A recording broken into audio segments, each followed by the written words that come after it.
द्रौपदी मुर्मू बचपन से ही दृढ़ संकल्प रहीं, सच के साथ मजबूती से डटे रहने वाली रहीं।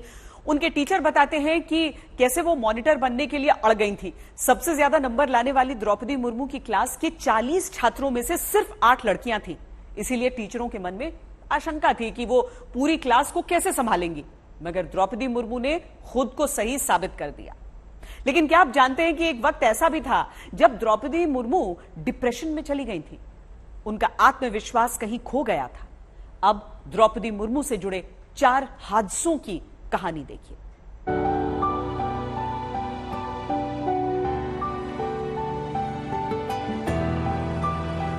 मेरी जिंदगी में बहुत सारे घटनाएं आई हैं। मैं तो बोलना, क्योंकि नेगेटिव बात को मैं थोड़ा बोलना नहीं चाहती, क्योंकि मैं इतने संघर्ष से आई हूँ। शायद किसी के जीवन में मैं भगवान को प्रार्थना करती हूँ मेरे जैसा घटनाएं किसी के जीवन में न आए।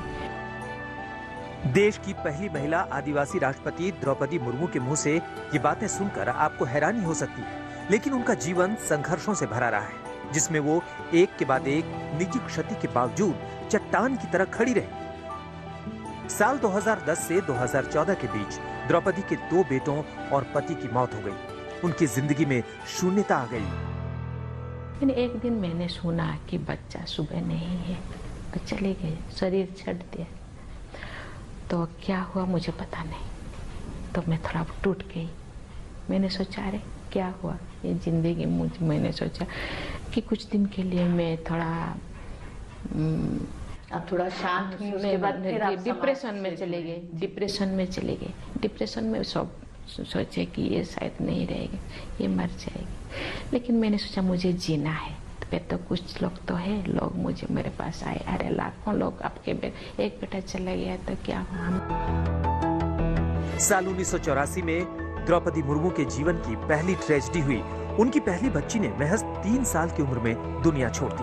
25 अक्टूबर 2010 में उनके बड़े बेटे लक्ष्मण मुर्मू की मौत हो गई। वो महज 25 साल के थे।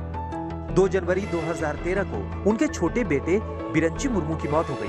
तब उनकी उम्र 28 साल थी। 2 बच्चों की मौत से उनके पति सदमे में चले गए और साल 2014 में श्याम चरण मुर्मू 55 साल की उम्र में उनका साथ छोड़कर चले गए। एक के बाद एक इन सदमों से निपटने के लिए द्रौपदी मुर्मू ने आध्यात्म का सहारा लिया और वो रायरंगपुर के ब्रह्म कुमारी संस्थान से जुड़ गई। वो हम लोग को बुलाए और देखे, कोई भी शक्ति मुझे शांत नहीं कर सकता है। मैं बहुत ही टूट पड़ी हूँ। मुझे तो जिंदा रहना है, कैसे करके भी मुझे दूसरे के लिए जीना है। हम लोग को बुलाए और फिर हम लोग निमंत्रण दिए, आप भी कम से कम आइए, यहाँ पर मेडिटेशन कीजिए।